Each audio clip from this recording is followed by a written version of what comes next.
শুধু শুনছি, স্লোগানই সীমাবদ্ধ রয়েছে, কিন্তু বাস্তবে আমরা দেখতে পাই নাই।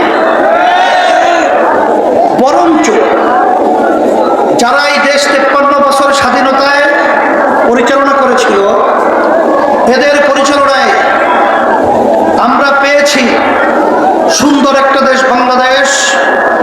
তাম দুনিয়ার ভিতরে একবার নয়, দুইবার নয়, 5 বার চোরের দিক থেকে বিশ্বের ভিতরে ফার্স্ট হয়েছে।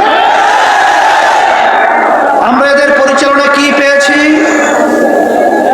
এই দেশের মধ্যে মানুষ রাস্তায় নামলে গুম হয়, আর ঘরে থাকলে খুন হয়।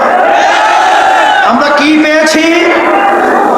মা সন্তান কোলে অবস্থায় গুলিবিদ্ধ হয়ে মাটিতে লুটিয়ে পড়ে। আমরা কি পেয়েছি?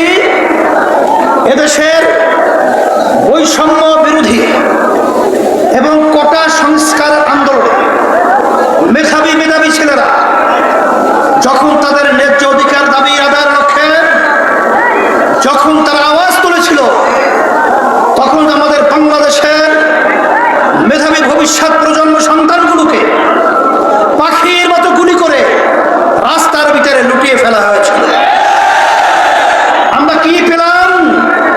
আমার রিক্সাওয়ালা ভাইরা, আমার ঠেলাগাড়িওয়ালা ভাইরা তাদের মাথার ঘাম পায়ে ফেলে যে অর্থ উপার্জন করেছে, সেই সম্পদ সরকারি ফান্ডে জমা হয়, আর ওরা ক্ষমতার চেয়ারে বসে আমাদের সেই কষ্ট অর্জিত সম্পদ বিদেশে পাচার করে বেগম পাড়া তৈরি করা হয়। আমরা কি পেয়েছি? শুধু মিথ্যা, জুলুম, নির্যাতন, আর এক কথায় বৈষম্যতা সর্বক্ষেত্রে। এছাড়া আমরা কিছু পাই নাই। আল্লাহ রাব্বুল আলামিন বলেছেন, যে জাতির ভাগ্যের পরিবর্তন তারা না ঘটায়, আমি তাদের ভাগ্যের পরিবর্তন করি না। সেই হিসাবে আমি বলবো যে আজকে 5ই আগস্ট আবার আমাদের দেশ নতুন স্বাধীন হয়েছে। অনেকে প্রশ্ন করতে পারে 71 স্বাধীন আবার নতুন স্বাধীনতা কি? আমি বারবার বলেছি, আজকেও বলছি যে আসলে আমরা স্বাধীনতা 71-এ পেয়েছি ঠিকই, কিন্তু আমরা স্বাধীন দেশে পরাধীনতাই আসলে আমরা বসবাস করেছি। 5ই আগস্ট আমাদের দেশ স্বাধীন হয়েছে, আজকে আমরা স্বাধীনভাবে কথা বলতে পারছি, আজকে স্বাধীনভাবে জনসভা করতে পারছি, আজকে সবাই ন্যায্য অধিকার নিয়ে কথা বলার সুযোগ পেয়েছে। আজকে জালেমরা, খুনিরা পালিয়ে কুকুরের মতো বিদেশ চলে গেছে। আজকে এই স্বাধীনতার অর্জনকে আমাদেরকে বিলীন করতে দেয়া যায় না। এখনো মায়ের কান্না থামে নাই, এখনো রক্ত শুকায় নাই, এখনো নতুন জালেম বাংলার জমিনে মাথা উঁচু করে দাঁড়ায়, ওদের মাথা ভেঙে জমিনের ভিতরে পুঁতে ফেলতে হবে। এদেশের মধ্যে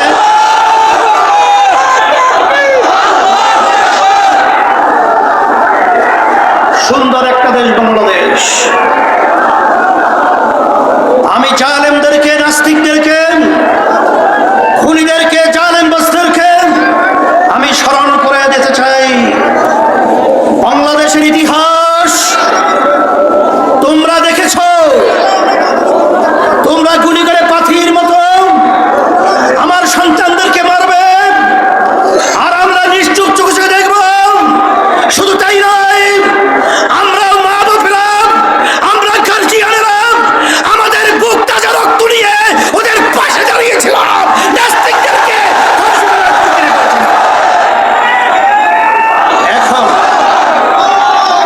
আমি বলবো,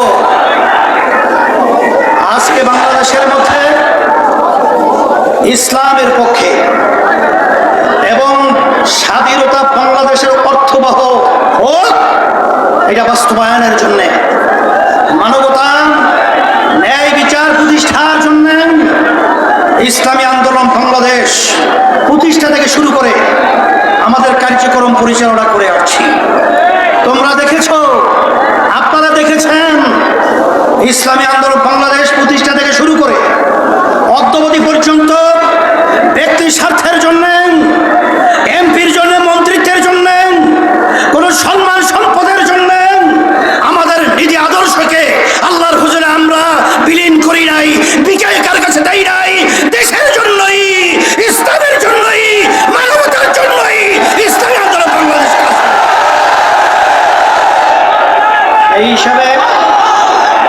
আমি সকলকে বলবো, আজকে যারা নাকি কিছু ভুইফো আজকে আলেম ওলামা ইসলামকে সহ্য করতে পারে না, ওরা আজকে ওলামায়ে কিরামদের প্রতি 20 আঙ্গুল তুলে ইঙ্গিত করতে চায়। আমরা পরিষ্কার ঘোষণা করছি, এই বাংলাদেশ শতকরা 93 জনের মতো মুসলমান বসবাস করে। এই দেশ হলো আলেম ওলামাদের দেশ, শাহজালালের দেশ, শাহফরানের দেশ। এই দেশের নাস্তিকদের পৃষ্ঠত ওদের আঙ্গুল ভেঙে